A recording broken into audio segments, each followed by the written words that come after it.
కారం రంగు రుచితో ఉంటుంది. ఆచి మిరపపొడి అదరగొట్టే కారం రంగు రుచి.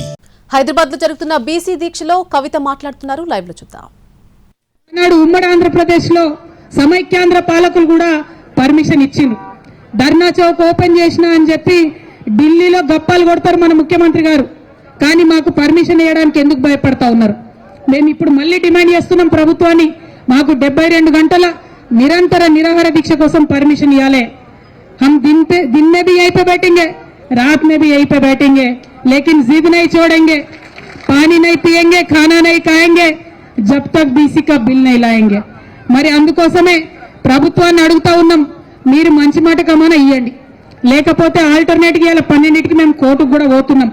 న్యాయస్థానం అన్నా మా న్యాయమైనటువంటి ఆకాంక్షకు మద్దతుగా నిలబడుతుందని చెప్పి మనస్ఫూర్తిగా మేము నమ్ముతా ఉన్నాం. అంత దూరం తెచ్చుకోకండి, కోర్టు చేత మొట్టికాయలు తినకండి, ఇమీడియట్ గా పర్మిషన్ ఇవ్వండి అని ప్రభుత్వాన్ని డిమాండ్ చేస్తా ఉన్నా. ఇక ఇంకొక విషయం, ఇక్కడ ఉన్నటువంటి మీడియా మిత్రులకు, ప్రధాన పత్రికా మిత్రులకు, శాటిలైట్ ఛానళ్ల వారికి, అట్లానే డిజిటల్ మీడియాకి, అందరికన్నా ఎక్కువ సిటిజన్ మీడియాకి, మీ అందరికీ కూడా నేను చేతులెత్తి నమస్కరించి ఒక మాట చెప్తా ఉన్నా. మన ప్రజాస్వామ్యంలో 4 స్తంభాలు ఉంటే మీడియా అన్నిటికన్నా పవర్ఫుల్ స్తంభం. ఎందుకంటే మిగతా 3 స్తంభాలను కూడా ప్రశ్నించగలిగేటటువంటి అధికారం కేవలం మీడియాకు మాత్రమే ఉంటుంది. మిగతా 3 స్తంభాల యొక్క జవాబుదారీతనాన్ని లెక్కలు తీసి చెప్పేటటువంటి ఆస్కారం, అవకాశం కూడా కేవలం మీడియా మిత్రులకే ఉంటుంది.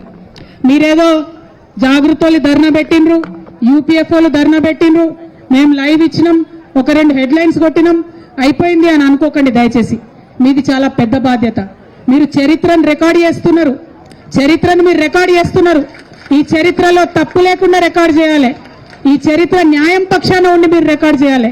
ఈ చరిత్రను ప్రజల పక్షాన ఉండి మీరు రికార్డ్ చేయాలి. నేను డిజిటల్ మీడియా సోదరులను ప్రత్యేకించి కోరుతా ఉన్నాను, మీరు పెట్టేటటువంటిది గ్రామ గ్రామానికి పోతుంది, దయచేసి న్యాయం పక్షాన నిలబడండి. ఏది పడితే అది ప్రసారం చేస్తే చరిత్ర మిమ్మల్ని క్షమిస్తుంది అనుకోవద్దు. నిజాలు ప్రచారం చేయాలి. నిజమైనటువంటి బిడ్డలు చేస్తున్నటువంటి ఈ 72 గంటల నిరాహార దీక్షకు మద్దతుగా మీరు ప్రసారం చేయాలని చెప్పి మీడియా మిత్రులందరినీ కూడా నేను కోరుతా ఉన్నాను. మరి ఎక్కడెక్కడి నుంచో తరలి వచ్చినటువంటి మా నాయకులను, బీసీ నాయకులను అందరినీ కూడా మనస్ఫూర్తిగా నేను ఒకే మాట అడుగుతా ఉన్నాను. ఇది మనందరం కూడా చైతన్యం కావాల్సినటువంటి టైం, మనందరం కూడా జాగృతం కావాల్సినటువంటి టైం. ఏమైతుందిలే, కవితక్క కూర్చుంటుంది నిరాహార దీక్షకు, నాకేంది, నేను టీవీలో చూస్తా, నేను ఫోన్లో చూస్తా, మా ఊర్లో బాయికాడు ఉంటా, నేను ఆడికెళ్ళే టీవీలో చూస్తా అంటే కాదు.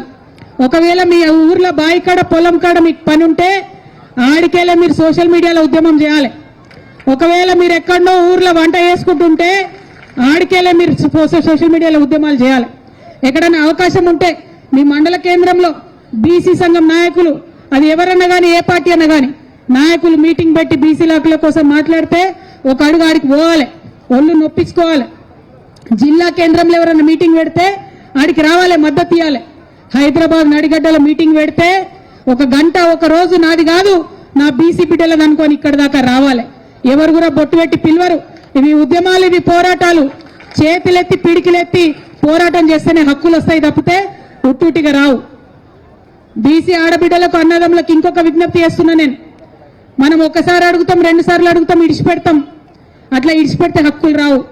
మన హక్కులు సాధించే వరకు అవతల వైపు నుంచి మనం అడుగుడు మొదలు పెట్టగానే మొదటి విమర్శలు వస్తాయి. భయపడద్దు. 2వసారి ఎక్స్ప్లెయిన్ చేసుడు మొదలు పెడతారు. ఆగిపోవద్దు. జవాబు వచ్చే వరకు పిడికిలెత్తి ప్రశ్నిస్తూనే ఉండాలి. ఇటువంటి